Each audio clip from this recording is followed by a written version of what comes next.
to Doxxed the Podcast.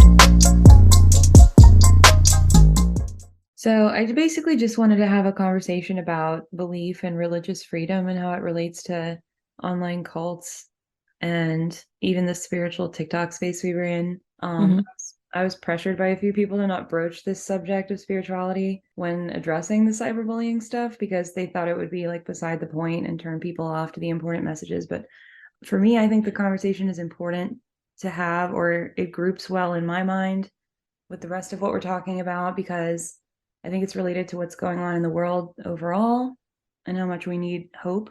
And I think it's related to the specific TikTok space we were all in and that kind of moment that we were having together.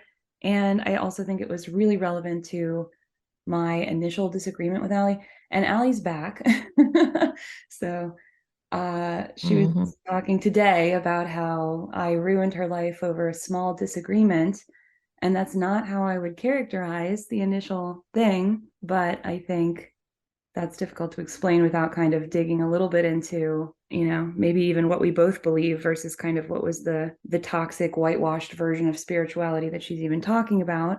I think to me, like it's also the First Amendment includes freedom of religion as a freedom. So it includes speech, press, the right to peaceably assemble, and the right to petition the government for redress of grievances and religion. And so the government can't make you follow a specific religion, and it can't prevent you from believing what you want. And we're on TikTok, so I mean, I think we all kind of learned that the legal sense of things and the social sense of things can be very different when it comes to things like, is something wrong? But I think that the First Amendment deals with specifically what the government can do, but it still reflects a set of freedoms that society generally agrees are pretty essential, because to take those freedoms away, even selectively, because you think you know best, it can be really dangerous. And even though religion is maybe a less central institution in modern times, it's still listed up there with freedom of speech and assembly as a fundamental right. So I don't know. So I want to have a conversation about that. Yeah, I think it's an essential part of both of our stories when it comes to what we lived through with Allie and this whole cyberbullying saga that we're still fucking living through right now. Spirituality was a major part of how we ended up in this space in the first place. It's definitely what Allie's platform is centered around in some kind of strange way. Today, I still can't even tell you what her mission actually is in terms of like how it relates to spirituality. I think that's a little bit warped. But for me, the journey from religion to spirituality to autism to TikTok to all of this, that's definitely a huge part of my story. My story can't be told without it. Yeah, I feel the same way about my story too. I think where we're both coming from has so much to do with belief and hope, and also just this, then it all has to do with this moment in time, this kind of post-pandemic moment that we're all still feeling all the ripple effects of. It put us all in this very specific kind of rhetorical space. So, and with Allie, I want to talk about where is the line between calling out the problems with something like a cult religion, which I think is kind of purportedly what she was trying to do, or for example, one of the things that I was doing on my platform was calling out Christianity. And I wasn't going and calling out specific Christian creators at all, but I was talking about what I saw as problematic aspects of Christianity, which is heavily coming from my experience in my life. I was somewhat using my platform to do that, to try to have a conversation about, pointing out some real problems. And I think you can do a similar thing with toxic spirituality. So where's the line between calling those things out versus leaving room for freedom of belief? And I think to me, the line is attacking ideas and not people mostly. But I wonder, where would you put that line? This might be an unpopular opinion, but I don't necessarily believe there needs to be a line. I think when it comes to belief and problematic beliefs and problematic practices around spirituality or even around Christianity itself, I think what you do is deconstruct. You deconstruct and you ask hard questions and you have conversations and you reconstruct your faith or move on from faith altogether and educate yourself and allow people to believe what they want to believe as long as they're not hurting anyone. And if they are hurting someone and you feel convicted to step in and intervene and interrupt, then I guess you can take up that space if you feel called to it. But if freedom of religion and freedom of speech is something that we all have, is it up to us to draw the line, or do we just kind of stay in our own lane and deconstruct with others that are like-minded and have the same questions and want to have that conversation? I mean, it's a good point, and I think it's a similar conversation to what is going on with cancel culture and kind of where that's justified and where it's not justified. But I do think that, everybody's having their very unique personal experience. So there's kind of helpful and harmful people or ideas, no matter where you look or kind of what community you're part of, whether it's a religious community or otherwise. And you really can't know better than somebody else about their experience. And I think that is that kind of assumption that you can be objective and you can judge whether other people are right or wrong, whether that's like in their beliefs or just in their experiences and what they say is true for them. I think it's colonizing behavior, and it's historically really dangerous. Like, you can talk about the Crusades or the Spanish Inquisition or residential schools. These are all situations where, a group of people thought that they knew best what to believe or how to think, basically. And it causes a huge amount of harm, over and over again in history. So I think, to me, it's tied to colonization, because it's about control. I think that it's very important to let people have their own experiences and their own autonomy to say, what is true. And I guess that becomes an interesting conversation then when you dig into like what becomes delusion or what becomes unsafe and what even is mental illness. But I do think, fundamentally people should be allowed to decide what works for them and what is true for them in their experience. And I think experience highly does dictate what is true. I don't think there's an objective truth. And I think it's also colonizing to insist that your truth is objective. Yeah, I agree with all of that. I think that spirituality is such a deeply personal, deeply intimate experience that I have trouble with the idea of calling out someone for their spiritual beliefs or even for where they're at in their spiritual journey. Like that, it's never really sat well with me because it is such a journey, a lifelong one for many people, including myself. And I mean, it's not without its problems. Like, of course, there's going to be some definitely problematic things with certain belief systems, with certain spiritual practices, with the way people go about things.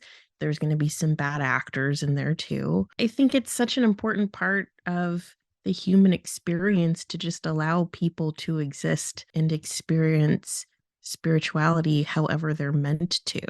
It doesn't mean they're going to stay in one place forever. It doesn't mean that whatever they've stumbled upon that might be problematic is going to be where they stay. And even if that is the case, if it doesn't affect me or you or him or her, then why not just let it be? Maybe that's not the right answer, but I just don't really, I've never felt comfortable infringing upon someone else's spiritual journey. And as a young kid in a very high control Christian group, I grew up Seventh-day Adventist. It didn't sit well with me there either.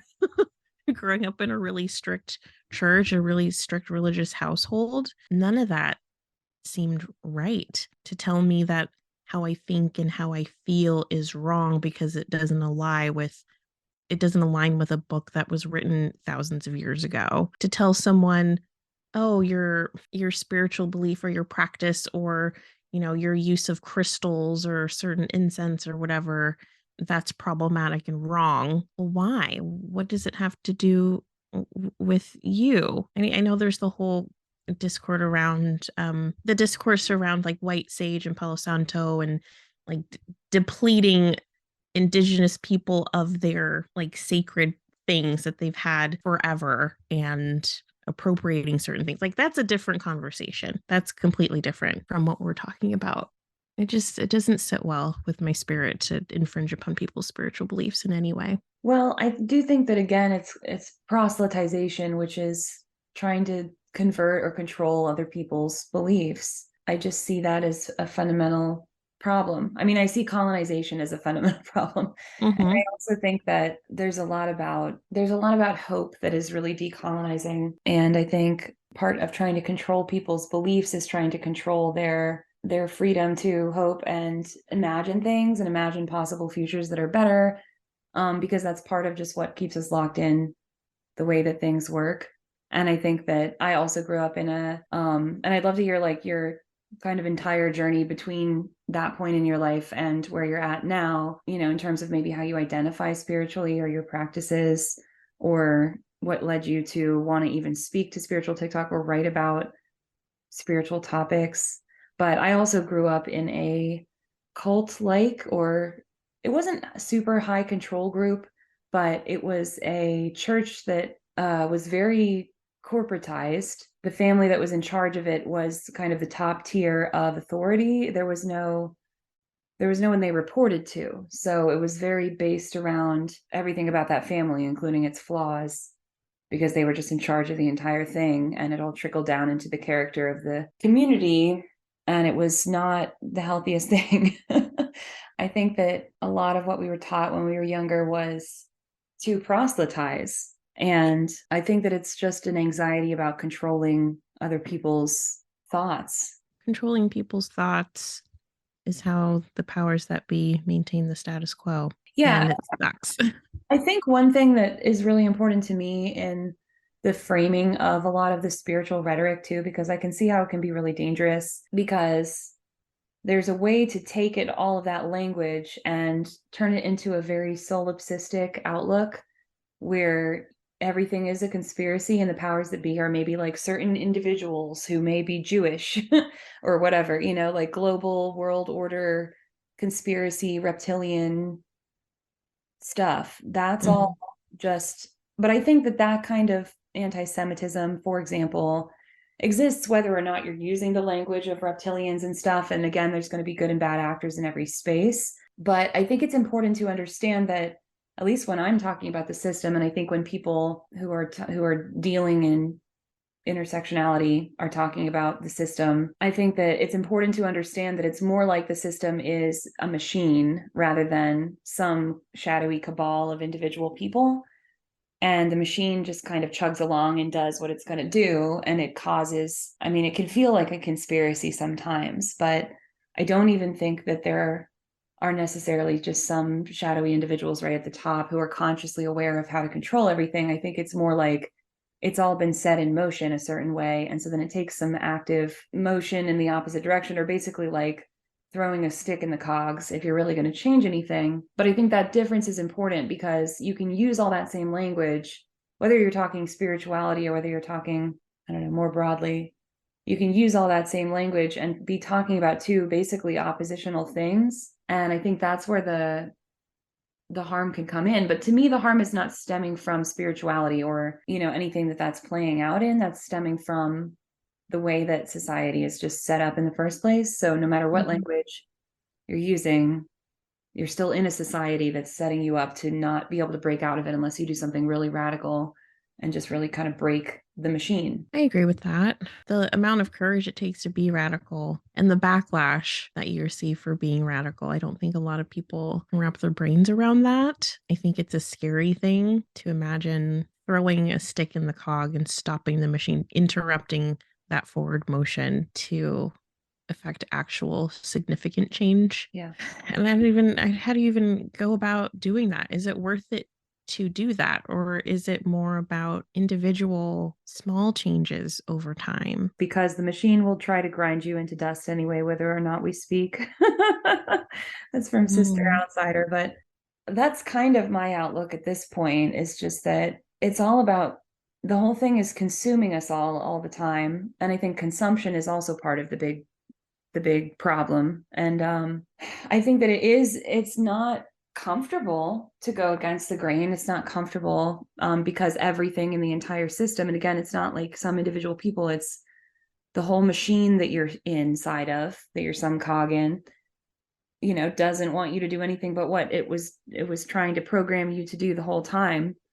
So there's going to be even individual people that will come at you and in various ways try to put the shame on you, put the social pressure on you, and people get very defensive. I think those defense mechanisms that kick in, the kind of, there's trolls in this situation who are just in this, involving themselves and really out to punish us in really just hateful ways for really no reason. Really, they don't know what's going on. Even they're just, like, in a way, they're kind of just programmed by the machine to have this very defensive trigger reaction to something that goes that against the grain, I think.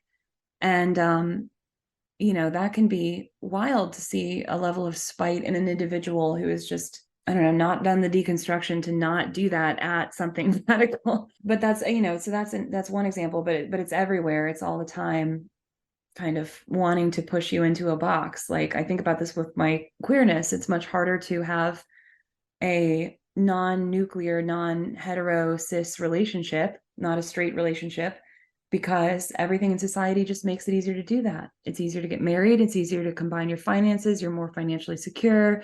You're more able to have, just like your taxes are going to be easier. Like all the boxes you have to check will be there and make sense. You're allowed to visit people in the hospital. Like, there's just all kinds of, and then there's just daily fear. There's all kinds of levels on every level, macro and micro, that the whole machine is working against you at all moments. So it's this very, very conscious act to not kind of fall in line. And it's a struggle, but I think the struggle is for survival. I think that's how you survive, as especially as anybody that's not centered. And really, none of us are fully centered the way that some of us would like to imagine we are, enough to be anxious about protecting that centered status, But anyway, those of us who are not at the center, who are not lifted up by society and promoted and helped at every turn, that's very important for us to still be alive anyway. And part of what the machine tries to do is use us, weaponize us, work us to death, steal our energy, and kill us. That's, the more out of the center you are, the more of a marginalized you are, the more you directly experience that throughout your life, that you're in a machine that's trying to use you and then kill you. I would rather speak. I feel like, having grown up Seventh-day Adventist, the whole thing about being ground up in the machine, having to move with the flow of the machine or getting ran over, it's very much baked into the cake of Christianity. The Seventh-day Adventist church that I grew up in was a Black church. It was the only Black Seventh-day Adventist church I think I've ever seen in my entire life. And there's such a small percentage of Caribbean people that are Seventh-day Adventists. And I think an even a small percentage of people that are Seventh-day Adventists and Black. So the one church we went to, it did feel pretty culty because there was just such a small number of us. But one thing that's true, whether you're Seventh-day Adventist, whether you're Mormon, whether you're Baptist, Pentecostal, whatever denomination you are of the Christian church, one thing's going to be true, and it's going to be toxic purity culture. That's the thing that's true across all denominations of Christianity.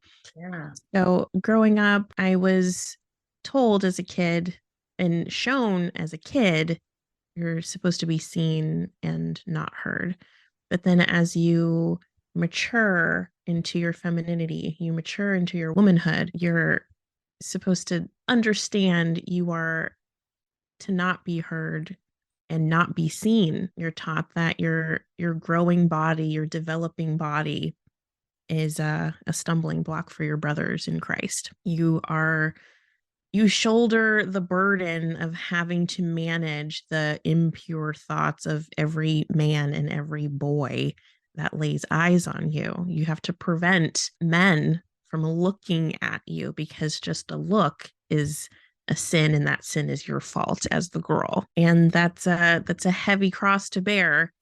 Even leaving Seventh-day Adventism and thinking, I'm going to leave the church, but the guilt of walking away from Seventh-day Adventism was so intense that I ended up going to evangelical Christianity, the non-denominational church, where there's a rock band and the pastor wears jeans and there's guitars and drums and the worship band. That was my church. And it was it was just the same thing, but except for it was all white people. And as a Black woman in that church, there is no blending in. You always stand out. You stick out like a sore thumb. At me being as curvy as I've always been, I was just like a walking stumbling block, a walking sin. And the picture of purity in that church, which I think a lot of people can agree with, is petite, white, blonde, blue-eyed, no curves, no sense of sensuality, no, just being able to suppress every urge, every desire, and just kind of blending into the wallpaper until you get chosen. And it's all about being chosen, all about being picked. In the church that I was in, there was never going to be picked. I was never going to be anyone's wife. I was never going to be a pastor's wife. I was always going to be too dark skinned, too black, too curvy, too much cleavage, lips too big, too much lip gloss, lashes too long, hair is too distracting, my hair is too big. Like it was always going to be something. Yeah. And on top of being autistic and not knowing that at the time, having ADHD and not knowing that at the time, and really struggling with that, struggling socially in the church, it was never gonna happen for me. So my entire life I spent feeling wrong and out of place, and just knowing I'm always going to be sinful. I'm always going to be seen as sinful. I'm never going to be chosen. I'm never going to be a wife, never going to be a mother, never going to be a good enough Christian woman. So to stumble upon new age spirituality that tells us you are a little piece of source energy. You are made up of the same thing that the universe is made up of. And all you have to do is just think this way, and you can have all the desires of your heart. And your sensuality is magic. And to be told all of that, it's like, oh my God, that's all I ever wanted. I've always wanted to feel connected to source, to feel connected to a higher power that doesn't want to punish me for existing, for existing differently than the picture of purity. Yeah. And I think that's the draw for a lot of people that leave Christianity and find spiritualism, or find new age spirituality and manifestation and all of that. But to jump from one to the other without deconstructing and decolonizing it's just another trap that you can fall into. And that's a lifelong journey of deconstructing that, and asking deeper questions, and really checking in with yourself, and looking at your trauma, and healing. Deep healing is so needed when you jump from one belief system to another. So it's really hard for me to ever think of jumping on the bandwagon of calling out people instead of problematic concepts, because everyone's journey through that is different. The call to different types of spiritual practices, I feel like that call comes from a place of trauma for a lot of people. Your subconscious, your body, your mind, your spirit is looking for different ways to heal different wounds. And that's going to look different for everyone. And yeah, it's going to look problematic for some and not for others. But I think it's important to just let people live and learn their lessons how they're supposed to learn them. Absolutely. And I think that concept of purity is also, to me, very wrapped into colonization and proselytization. I think that, I mean, first of all, that's exactly how the machine works, to just kind of make you feel like you're constantly out of place. So you're so busy trying to fit into the box that, you can't really fully embody yourself and take up the space that you deserve to take up, which is a tragedy. But I do think purity, which also goes into like whiteness, even like whiteness of skin or whatever, purity is a lie. It's a lie. It's a fake idea that there's some sort of perfect pre-societal state that we can ever kind of go backward and get back to, and that we need to be constantly striving for that, and that we're falling short of it, like to be sinless or something constantly. For all have sinned and fall short of the glory of God. That sort of anxiety that produces, of like, you will never be good enough, is totally by design, and it's part of controlling, and it has to do with sexual purity too. And I do think that sensuality is such an interesting part of it to bring up too, because it does have so much to do with spirituality. I think especially for women and people who are trying to get in touch with their femininity in any way. I think of it like eroticism, I guess, too. And I wish that I could remember. Let me see if I can quickly find my source again here. I think it's Audre Lorde talks about eroticism. Yeah, it is Audre Lorde. She talks about how you can access really deep levels of feeling through the erotic, and that the masculine world values this depth enough to, and this is a quote from her, keep women around in order to exercise it in the service of men, but at the same time, it fears this same depth too much to examine the possibilities of it within themselves. So women are maintained at a distant or inferior position to be psychically milked, much the same way ants maintain colonies of aphids to provide a life-giving substance to their masters. And that quote always really struck me, because it's like we get our eroticism is something that's really powerful. I think it's very closely connected to what people describe as source energy, what they describe as magic, even energy in general. I would also connect music to that, but eroticism is suppressed by systems that prioritize profit and corporatization, and they ignore the psychic and emotional levels of need. And so Lorde is pointing to this connection as a reason why the erotic is so feared in when it's even recognized, because sometimes we don't even understand what that is and mistake it. And so she says that when we fail to recognize the erotic, we are abusing the feelings of other people participating in an experience with us rather than sharing in the power of each other's feelings. And I think that's really interesting too. Like when we misunderstand the erotic, or when we don't value it, we fetishize it, we pervert it, and it becomes a way to abuse. Sexuality and sex becomes about a power struggle and about using another person rather than sharing in an experience with another person.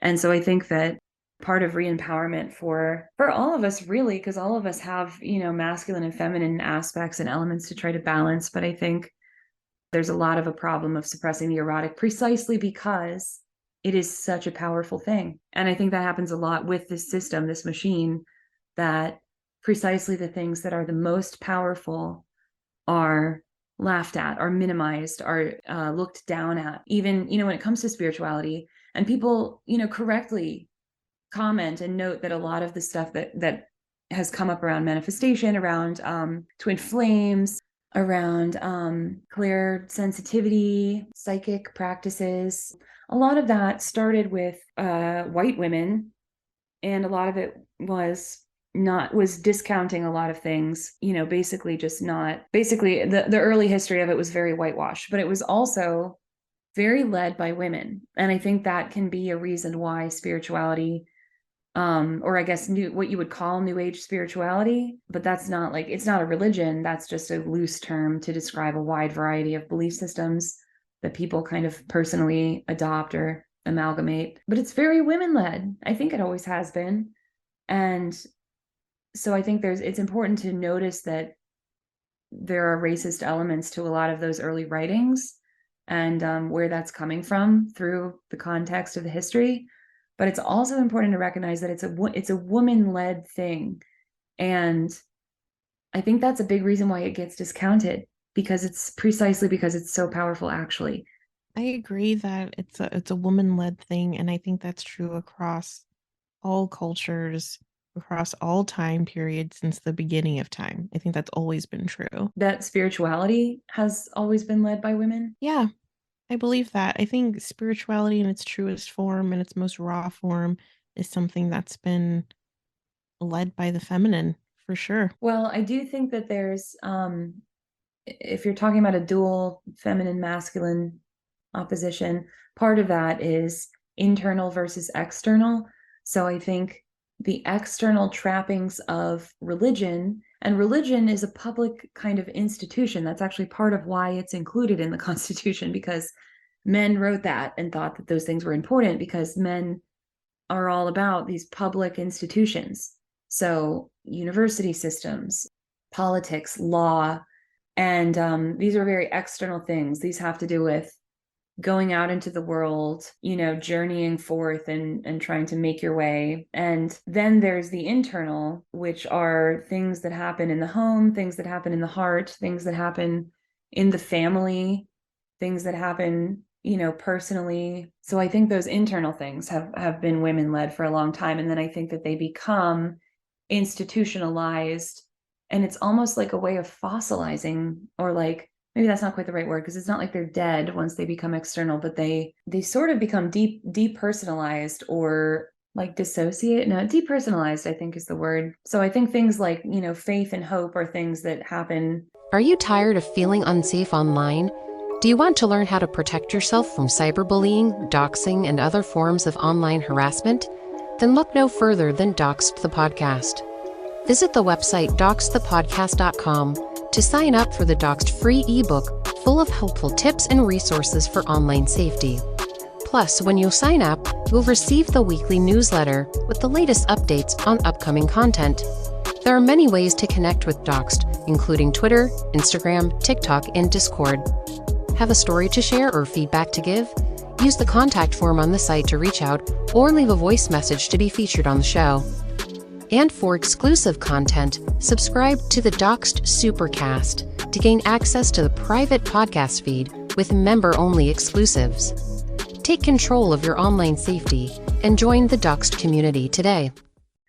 In an internal way, and things even like life force and energy. And yeah, I feel like the internal versus external is it's a really interesting way to put it. I never really thought about it that way. And the structure around spirituality and religion, the institutionalizing of it does feel very masculine. The need to contain it and give it some kind of order and structure, the need to organize it, the need to make it predictable and contained does feel very masculine. The inner world of it all, the inner healing of it all feels very fluid, and I almost want to say wild. It's like wildly feminine to lean into your spirituality and in kind of an unbridled way. I feel like that's how spirituality should be. It shouldn't be order and rules and structure and do this, don't do that. It should be led by your gut. It should be led by your nervous system. It should be led by your inner world, your inner spirit, because that's where it makes the most sense. When other people try to control your spiritual journey, that's where it starts to hurt. That's where it starts to cause harm. That's where it doesn't make sense anymore. And then the magic of connecting to source in your own way just kind of gets lost. Absolutely. And I love that you bring up the body. I think that's another aspect that gets ignored because it is the marked thing, the feminine thing. There's a lot of scholarship that does recognize, like Spinoza talks about the body as a source of knowledge different from your mind, and so there's an entire kind of scholarship that is called affect theory that's about the reality that we can know true things in our bodies that we don't necessarily know in our minds, or that we don't merely know in our minds. Again, I think that gets so discounted, and also because it doesn't enter into the realm of language, or doesn't necessarily have to, and so we can't really categorize it. And so part of our public system, part of the external world, is language. And I think language in part dictates what we understand to be real, or to count as something we can even think about. So I think it becomes almost like a hidden kind of knowledge, because you can't really learn to trust your body. Just, I guess you can lead people close, but language isn't really the avenue to learn that. And that's what we're indoctrinated into as we enter into society, go to school, become a functioning adult in society. You kind of learn through the system not to trust your body. But that's, again, incredibly powerful if you can learn to trust it, because there is real knowledge that is stored in your body. I 100% agree with that. And I would even go so far as to say that language takes us maybe a little further away from spirituality. Because if you think about it, the awareness that lies behind your thoughts, there is no language there. The awareness that recognizes your inner dialogue, that awareness doesn't speak. That awareness just moves you one direction or another. I don't think language helps or hurts that in any way. I think it just kind of moves us further away from that, because the ego, the thought loop that runs in all of our heads all the time. That tends to be what pulls us away from things and causes division and divisiveness and conflict and judges ourselves and judges other. But the awareness behind those inner thoughts, it doesn't do that. And I feel like that awareness, that central nervous system, that gut feeling, the thought behind the thought that doesn't speak, that is your spirit. That is spirituality. That's something that can't be judged or pushed or shoved one way or another. It's your internal guidance system. It's your connection to source. I think people get a little too wrapped up in the language of it all. And I feel like the language of it all is the ego of it all. Absolutely. I think language is so connected to ego. And it's also connected to division because it's all about categorization. By putting a word on something, you're categorizing it. And I think language is always already a filter over top of real experiences. And that doesn't make it a lie, but it makes it so that it can never be final. You can never say a sentence that is just the truth. And that's what I mean when I say there's nothing really objective that you can say that's the truth. I believe in kind of a middle path between radical subjectivity and objectivity. So what I mean by that is I don't think that everything is just totally random and meaningless. And I think a lot of times when you deny objectivity, when you say, I don't think there is objective truth, people are like, oh, well, what do you think? Everything's meaningless? No. I think there's a third way in the middle, which has to do with experiential knowledge, which has to do with you experienced it in your physical body. And we would think about things very differently if we did not have those thoughts coming from physical bodies.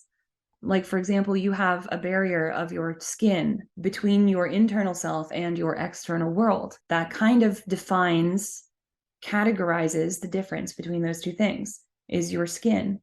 And so we end up, and it's a container for you.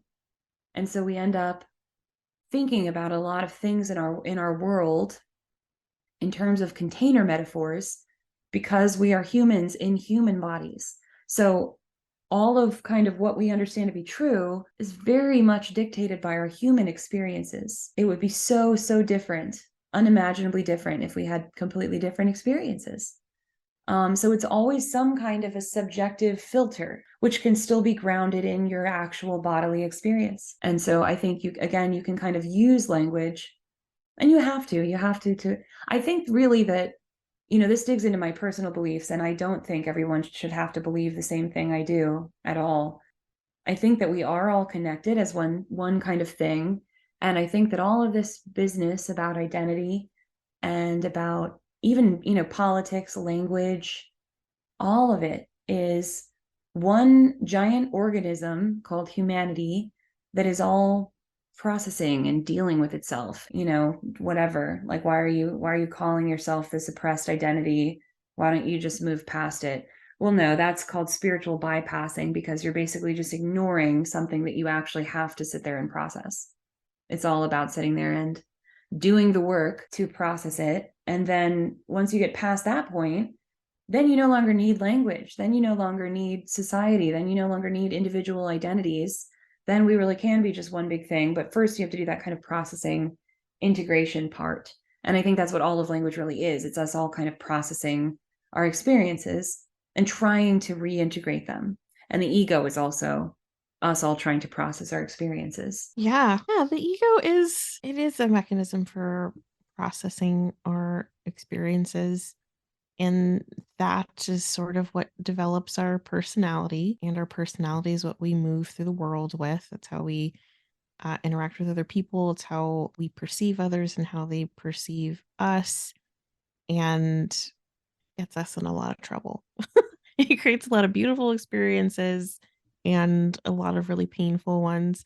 I don't know if I believe in the theory that before we are conscious on this earth, before we take our human form, we choose our life path, we choose the container we arrive in, we choose our bodies, our skin colors, our family. I don't know if I believe in all of that. I don't know if I believe that I chose every traumatic experience I lived through, but I think there is some purpose in the human form that we take. There's something to it. Not to say that our individual traumas were destined or deserved or self-inflicted in any way, but I think there is some kind of purpose. There's some kind of meaning for it all. But I think we get hung up on our identities much more than necessary. I hope I'm not saying that wrong. For instance, I sit at a lot of different intersections that make my life experience not the easiest, not the smoothest. I'm a woman, I'm Black, I identify as pansexual, I'm autistic, I have ADHD, I have CPTSD, I had a really rough childhood, a lot of childhood trauma, a lot of relational traumas, a lot of issues with past relationships with men. You name it, I've been through some of it. But there's more to me than that. There's more to me than my skin color. There's more to me than my womanhood or my childhood trauma or my family dynamics. There's this inner being in me that feels so deeply connected to source and feels so joyful to wake up and take a breath in the morning and to see sunlight and to hug my mom and feel the love of my mom and my friends, and to be able to create art and to write or to play my favorite song and to dance. There's a deep inner joy that means so much more than any identity that I claim. Does that make any sense? It Like there's just absolutely so makes much sense. more. Absolutely. I think you're completely right. And I think that's kind of what I'm, again, with different language, which works differently because of different experiences. But I think that's what I'm trying to get at with this idea that we're all kind of one thing and there is something underneath the surface. I also believe. I think that identity is really about navigating, again, that external world of society. I guess articulating your place in it can be important in order, again, to survive, or in order to claim power, in order to re-empower yourself when people have taken your power. But there's also an internal sense in which I don't think it is. Yeah, I think that there's so much underneath that. I think that for me, that reflects in my queer communities that I've been in, where it's kind of well known when you're in diverse queer communities that when you're kind of going outside of those communities into broader society, the specific label is something people care about. You might say something like, I'm bisexual and I identify as non-binary and part of the trans community, and when you're within your group of friends that you trust, and you're just a bunch of bays and gays, then like who cares? Like nobody's trying to sit there unless it's like a matter of like, are we attracted to each other to try to date or something, have one of those conversations. But like if you're just some friends, like you're not sitting there being like, oh yes, like I'm a they them lesbian and you're sitting there just friends having experiences and having a lot of overlap in those experiences, and some not. And then sometimes it can be interesting enough to have those terms to kind of, again, just articulate experiences and some of the differences in them. But it's not like you need to survive in that group of friends. And I think, again, that's that internal external dichotomy. And I do believe there is something underneath. That something underneath it's everything. The most important thing, I think. And in terms of like, should anyone be the one to judge anyone else's spiritual journey or judge anyone else's spiritual beliefs? Should anyone be the one to exact anyone else's karma? I don't necessarily think that's anyone's choice, because if karma's a thing, if that's a real thing, I mean, life lessons are a thing, karma or not. Like, if that's your belief system, I don't even think that really matters, because life lessons are going to happen no matter what. But if I'm a part of your life lesson, that's just going to play out how it's going to play out, right? Like if there's something that you need to learn, if you fucked up in some way and there's a deeper lesson that you need to learn in this lifetime, people are going to be a part of that, whether they choose to be or not. Whether it's them simply walking out of your life and not wanting to be around you anymore, or whether it's them being there supporting you through that, or like different choices, different things are going to be catalysts for other things to kind of pop off. I don't think we necessarily have to choose that or be the ones to say, I'm going to teach you this lesson because you did something that I don't believe in. And so I have to call you out on it. I don't even think that's necessary. Well, I would play devil's advocate and just say, first of all, I think you're right. Things are going to play out how they're going to play out. Also, I think karma, and I'm not an expert, but I think it's commonly kind of misunderstood. And it's much more about, it's like an inter-lifetime thing rather than that's happening to you next week kind of a punishment. But but I think that there's a difference between personal beliefs and when you're somebody like either a call out creator or somebody who has just the kind of sway over a large group of people and is able to form a cult around you, or some other kind of situation where you have an undue, inordinate amount of power and you are, again, swaying people, either proselytizing to people or perhaps tricking them, swindling them, or perhaps just weaponizing them. I think that's a different question entirely in terms of, do you address that? Do you try to do something about that? And at that point, I do think it's kind of a direct action thing. Like at that point, that's a question of power imbalances in the world. And I think, again, you have to take action to correct those things because they're just automatically going to happen in a system that is a machine that just chugs along. And in some cases, you are totally called to do things like break the machine, correct that power imbalance that you see there, correct that injustice. I think it's highly contextual. It's highly up to what you are called to do and what your life path is, what you're supposed to be doing in this world and what you feel called to do. I love Jubilee's Venn diagram where you kind of, I'm not going to get it right, but where you have to be able to want it. You have to be able to, I forget what they are. You're called to do it. You want it and you want to do it, you can do it, and you understand it. Okay. I do think there's a difference between trying to correct a power imbalance that you see and that you see harming people in a systemic way versus trying to correct someone's personal beliefs. I 100% agree with that. I think personal belief systems, I'm not sure that's something that can be really deeply impacted by outside sources. I think your ego can be swayed one way or another, but someone's like spirit, someone's inner world, that's between them and source. I think you can influence people's ego, but as a person outside of myself, there's only so much that you can do to hurt me. There's only so much you can do to change my mind, to convince me, to seduce me. But I think the most steadfast thing about all of us is our spirit. Yeah. And I think it's easy to misunderstand and think that people do have a lot more control over you than they do. And sometimes people do even have control over things like your physical presence or something. But I think, you can control how you react. And that's something that's incredibly powerful too. And you can control who you are by telling your own story. I think storytelling is such an important part of how people define themselves and how they process their experiences. Coming up with narratives that fit their lives, that make the most sense for what their experiences were, that help to explain them, that helps give people closure, and it helps people to process what has happened to them, kind of reintegrate it into who they are and move past it and become stronger for it.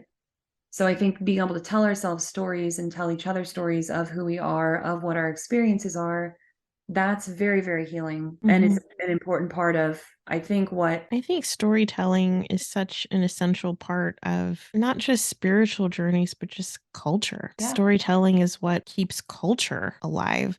And it's not just the language of storytelling, but it's the energy behind the story. It's the energy of the person telling the story. And that nonverbal information that's exchanged that speaks directly to spirit. I think that's so important. That's why silencing people is so devastating. I don't think anything feels much worse to me than being silenced and not being able to tell my story, not being able to hear someone's story.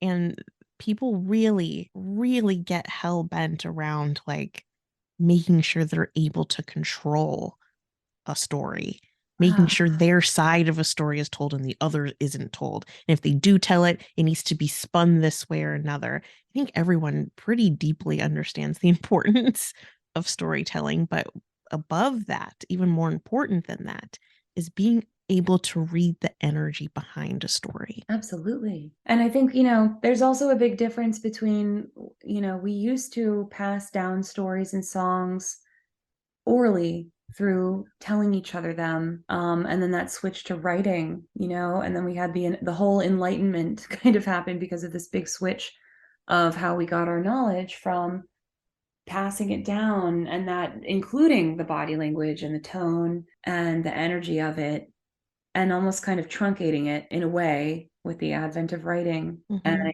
I think there is a lot of what's the word I used before? Dissociation? No. Depersonalization. Depersonalization that comes with that.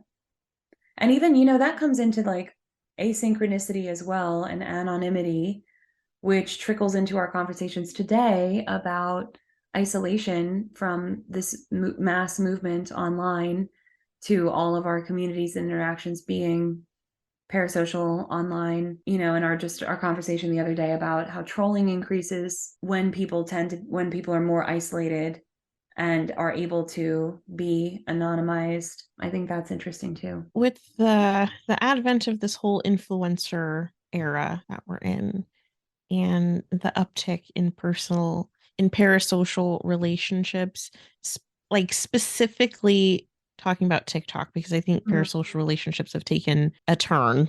I don't know if it's a dark turn with TikTok. To go back to the whole storytelling thing, I think it's not great that there are influencers that can tell a story and draw a crowd. And there's this parasocial dynamic where there's all these other people having this experience with this influencer, and it's one-sided.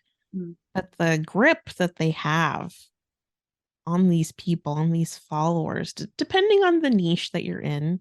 I mean, I feel like I'm always just talking about autistic people and spirituality on that one little weird corner of TikTok because it's such an interesting little space. But the chokehold that they have on these people in these really intense parasocial relationships, I think it's just so important to read the energy behind the stories you're being told from these influencers, because it's one thing to build community, and community is a two-way, multi-way street. There's an energy exchange in building community. It's another thing to stand on a platform and shout to the masses and not be connected to anyone but the mass of people. They're all connected to you in some way and think that they know you and think that they love you and think that you love them and think that there's a mission and they have this purpose on this mission, but there's no real community, there's no real connection, there's no accountability, there's no checks and balances. And a broken record, but it's just so important to lean into your inner world, to be aware, the awareness behind your thoughts. It's so important to tap into that. I don't know what we call that. I don't know what the word is to call that thing. And maybe it's best that I don't know what the word is. Maybe there is no word for that. But to tap into that awareness that listens to your ego, it's a stillness, it's a silence. And when you click into it, when you're aware of your inner thoughts, God, it changes everything. It's like the lights turn on when you listen to your inner thoughts. And the thing that's listening, that should be your guidance system, not the thoughts themselves. Does that make sense? Yeah, well, the thoughts are kind of the ego, and then the thing beneath the thoughts is the sense, or the, I guess, intuition, or you maybe, I also don't know what exact language to pin it down with, but source, spirit, energy. I think about things in terms of energy a lot. I like that language. It works well for me. But it also reminds me of circling back to my upbringing in a church. And you were, hilariously describing exactly my church. I was the keyboard player in my church growing up, and we were the rock band church. So we had Friday night youth services with the lights, strobe lights, and the very specific pattern of emotional manipulation, I came to realize it was, because I at first autistically bought into it, took it very literally, was a very good Christian, except you can never be really good enough, even as a naive autistic child, like you can never be sinless, right? But took it very seriously and literally, and was very involved in my church as a kid, and did music, and the kind of music was totally to pull at people's heartstrings, and you get people pumped up with these like rock songs and anthems, and then you would cool it down, and then the pastor will come up and he'll give his, and it's all leading you energetically, emotionally into quote unquote getting saved. And I mean, it's so interesting that terminology is even used, because it ties back into, I think, like white saviorism, and like this need to, the idea that you're saving everybody when really what you're trying to do is control them into thinking like you. That's kind of colonization again. That's what we were doing. We were emotionally taking people on this journey and leading them right to the water, where the water was become part of our church system and give us money ultimately. And the lack of accountability too. It's very similar with, it's not quite a parasocial relationship, because you do kind of one-to-one know these like pastors in this family that was in charge of the church, but they're also very iconic in a way. They had kind of their weird inner circle, and then they had a broader, it was structured somewhat like a cult. I don't think it was a super extreme, clearly a cult that I was in super danger of, but there were a lot of really problematic teachings that ultimately just served a particular family with no accountability. So I think that structure reminds me a lot of, the way these call-out creators work. And I fell away from that, realizing that it was really toxic for me because it was patriarchal, and it was keeping me really out of touch with myself. It was taking up my energy, and it was controlling me. And I broke away from that, and I became, I identified as like a nihilist atheist for a really long time, and kind of, in my early 20s, I guess. And I was just very much whatever you would imagine a typical kind of atheist bro to try to argue. Like, I thought I really had it figured out. I dug into philosophy. I have a minor in philosophy from my undergrad degree. And I was really interested in figuring out the question of, is God real? And I read so much scholarship and thought around that question. And I really liked Nietzsche, and I came to a kind of conclusion for a while that, like, okay, we're in postmodernism and nothing really matters, and we're all tumbling through an endless void that doesn't matter at all. There is no God, but I can just kind of be creative with my life and like invent something and whatever. Like, I can at least kind of just act as if there's meaning, and then that basically makes my life a work of art, and then there's some meaning. Okay, so that's a reason to like not die but continue on. And then I eventually kind of started to convince myself, because I was like, well, wait, like things do feel really meaningful. And then all at once I had this moment. It was after the pandemic, and I think that was a catalyst for a lot of people. There was a huge moment, and part of what we were doing on TikTok, I think, was being a part of this moment where a lot of people had gone into their internal worlds because they were forced out of their external worlds by COVID. And then people did a lot of soul searching, and that manifested in a lot of ways. But one of the ways that it manifested was a lot of people had what they would describe as spiritual awakenings. Then a lot of people found themselves on our little corner of TikTok because they were, and again, I think for you and I in particular, some of the same people had also kind of gone through that moment on TikTok in like 2020 through 2022 or whatever, where everyone was discovering they were autistic because we were all getting fed, like the algorithm was just pushing us content that was like, put a finger down if you identify with all these characteristics, and if you do, you're probably autistic. And then it's like, oh no. I think a lot of us kind of all in one swoop started to learn some new language for that stuff, and then also experience these massive shifts in our understandings about energy, understandings about meaning and why we're here. And that certainly happened to me. I went through a very intense experience where a lot of friends, a lot of people that I thought I could trust and was safe with, were not as close to me as I thought, and did not care about me as much as I thought. And they fell away. And I think that's a really common experience for people as they grow really radically, is the people that you sort of were comfortable living your life with fall away. And it can be a really scary, really destabilizing experience. And I think a lot of us had that as well. And then as things start to reform, the hope and what I really believe is that the people that end up around you are the people that are much more suited to what you need to be doing or who you need to be. And I think, we were all in that space kind of just trying to figure it out and trying to find like-minded people, which I think you and I did.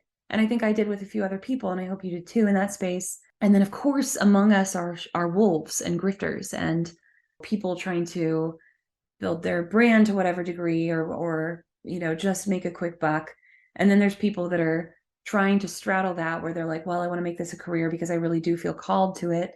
And then there's people that are genuinely just trying to figure this stuff out, because I think it was a very interesting moment right after COVID where people were just, for the first time going into their internal worlds, really digging in. And a lot of us found hope and a surprising amount of connection to life and faith. And, it's pretty wild for me to have gone from staunch atheism, convinced that nothing mattered, convinced we were tumbling through an endless void, to actually, no, like there is real meaning. I think it really actually matters in a big, big way. And we're all connected. And there's so much more hope in my life after that moment. And I do think that with the Allie situation, one of the reasons that it wasn't just a disagreement for me, it wasn't just a small thing, it was something that I didn't let go and I didn't just lie down about, was because that was so empowering to me, and so much of what I exactly needed to come to in my journey was that space and that way of thinking, to where I'm talking in terms of energy, manifestation, whatever it is. And like, I was always trying to bring scholarship to the table, bring resources to the table, talk about this in nuanced, informed by critical theory ways on my account in that space. But I think I couldn't let it go, because at its core, it was such a big part of my power and my calling and what I know is true for me. And it was really not okay for someone to come in and to say, let me dismiss you as delusional. Let me go even further and connect you to someone's death and say that you were so harmful, you caused someone's death. And then even further than that, as things have progressed, but even just at the beginning, to call someone delusional for something that they went through that was so empowering and so beautiful, and something that they feel called to share with the world in a way that they think will help other people. I think that was really cruel. And it was just a fundamental disrespect of my freedoms that are like enshrined in our Constitution, is how important they are, is how fundamental they are to humanity, to being able to live our lives as full, empowered humans. So it meant that much to me. And I don't think the rhetoric around the whole thing ever allowed that to take center stage, because I think that it's so easy for people to minimize and diminish a belief system, especially when it's feminized, especially when it's a woman speaking, or when it's not a man, and especially when it also just seems like it seems like it has to do with identity politics or something. But to me, it really was that important, I guess, is what I'm trying to say. And I think it's because I understand these big sweeping things that have happened throughout history, and how incredibly dangerous it is to try and think that you're going to save everybody, and think that you're going to do that by controlling what everybody else thinks. That's a huge red flag. Yeah, I think there's a couple different things I want to comment on, because you said some really important things. One is the collective yet individual spiritual awakening that so many people experienced during lockdown. And even if people don't identify as spiritual, even if they don't want to call what they experienced a spiritual awakening, there was a major shift that happened when people were sort of forced to sit with themselves. And in that stillness, in that huge falling away of distraction, in that having to maybe be unemployed, maybe stay home with kids for longer than they ever have, or to sit with their husbands or their wives for longer than they ever have alone, having to face relationship issues, having to face maybe I don't love being a mom. Maybe I don't love being a dad. Maybe I don't love my partner as much as I thought I did. Uh, and those are really awful things to say out loud. But I think a lot of people were forced to sit with their inner truths. And I experienced a huge falling away of people that I loved during that time, having to sit with my boyfriend at the time and really face our relationship issues and acknowledge abuse that was happening to me that I didn't even realize was abuse at the time, for childhood friends to fall away in one of my darkest hours, which is still painful to think about today. All the things that felt like they were just ripped away from me all at once. But there was a shift happening within me too. And it was important. And at the end of the day, it was good. And one thing that I learned through that really painful process is that as I grow and evolve and change and turn into the being that I'm supposed to be, not everyone is going to be a fit for me through each stage of that journey. Not everyone, if I started dating someone 5 years ago, who I was 5 years ago might have been suitable for that person. Who I am now, not suitable. Friends that were my besties from seventh grade to that point, who I am now, mm, they're not a match for me. I'm probably not a match for them anymore either.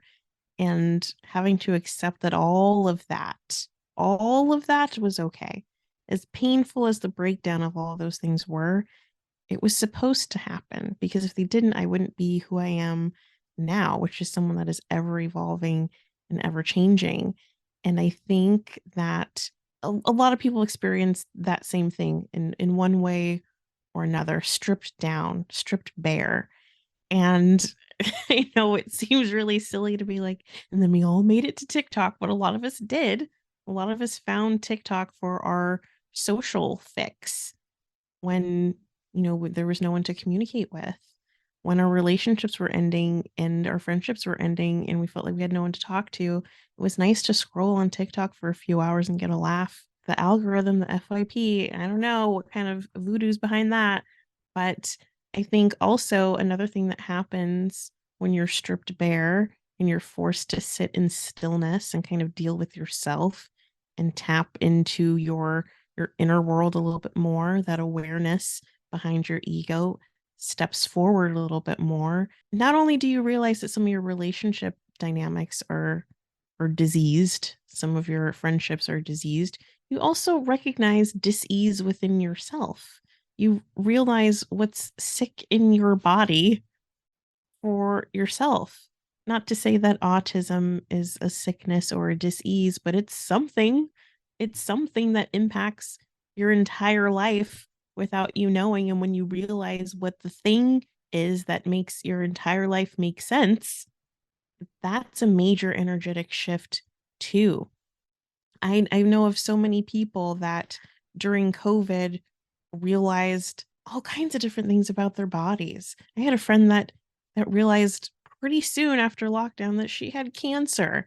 Another friend came down with like fibromyalgia in lockdown. And those are terrible things to happen, but being forced to slow down and listen to your body, that saved their lives, because they were just kind of plugging along, chugging along through life with sickness in their body and kind of normalizing it. Like, I feel like shit today, but I always feel like shit. So gotta clock in, gotta do my thing, gotta turn it on and operate and be a robot, be another cog in the machine. And I think that forced rest, that forced stillness was so important for so many of us.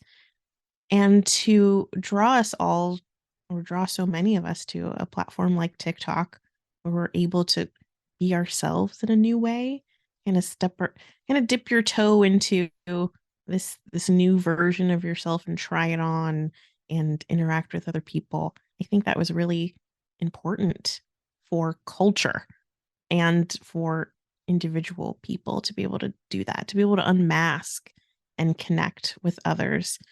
But one thing that I learned in this whole TikTok experience is that part of our growth and our evolution as people, part of our healing journey, our spiritual journey, is being able to shed old information and take on new information and move forward with that new information. And a lot of people can't accept that. You're supposed to be in this box with everything that people think that you should know and nothing more, nothing less. And to take on something new, to take on a new identity, to take on new information and move with that, a lot of people can't accept that. And maybe that's just me being naive right now, but it was kind of jarring to witness how many people don't know me at all, don't know me from Adam, but have such strong opinions about what they believe I should be and what they believe I should have done or didn't do or needed to do, or people just making up whole stories, making up Roxy lore and judging me for it. Roxy lore. But it's like they can't extend any grace or, afford me the permission to change and evolve and grow and learn new information. I feel like I've been shoved back down, kicked back down into this box people think I should be in, but no, fuck you. I get to make mistakes. I get to learn from them. I get to make new friends. I get to shed the old and usher in the new and move on. Yeah, I love this. I have so many thoughts, and it reminds me too of what's going on TikTok today, because Allie is back up there, and there's I'm mostly just ignoring her because frankly, I've told you this before this conversation too, but I just feel like I said my piece as far as that, and then this podcast is also me saying my piece, and I don't feel any need to continue some sort of in the moment TikTok drama at this point, because first of all, it's not a conducive space, and I think this is just an easier place to lay out what is important about it. But anyway, what's going on TikTok today is there are these troll accounts popping up for the first time, actually, that are directly impersonating me and making fun of this song that I put out last October called Monster. And the song is really relevant to what you were just talking about, I think, because the whole first lyric is "I'll be your monster." And the idea is that of course, I'm going to be different roles in different people's narratives. And you kind of just have to accept sometimes that people are going to see you as a villain, and it really has nothing to do with you. It really has nothing to do with who you are or what your role is in your own story. And you can just make your own story, I think. And it's very important to remember that you can, and that it's more important than the stories other people tell about you. Life has taught me that, and it's not just like they're all, it's interesting that the fake account that's posing as me right now, and it's doing so to like really clearly make fun of me. It's not like trying to fake, like pretend to be me, really. It's just making fun of me. But it's commenting things like it's parodying me by saying like, oh, everyone's like, you're so abusive, everyone. So apparently that's my caricature of myself as someone who calls everyone abusive. But I think it's really just it's been my experience in life that like people love to scapegoat and get defensive because I'm very polemical. I say things people don't like to hear. And I also I try to be careful in my tone. That's part of masking, but I'm not always perfect. And so sometimes I come off in ways that I think really annoy people, and people usually either love me or hate me. So I wrote this song Monster that is about that is about like, I completely understand that in order to do anything important at all in the world, I'm going to be the villain in someone's story. And I think that's what's happening to us. I think that it's happening to you too, where people were just nasty, making up a bunch of crap about you, spreading a bunch of lies. And, part of it is just straight up racism or whatever. Part of it is that we're doing something important, I think, and there's always should be room left for considering whether a bunch of people are telling you you're horrible because you actually are. Like, Are people really trying to cancel you because you really need to take a step back and think and reflect and be called in and apologize and take accountability? That's definitely a thing. And that usually comes from when you're not dealing with something in your ego and you're getting defensive instead and how you react. Or are you pissing everybody off because you're doing something really important? And both can be, depending on the context. It could be either one. I think in our case, we're doing something important. So of course there's going to be people that just hate us.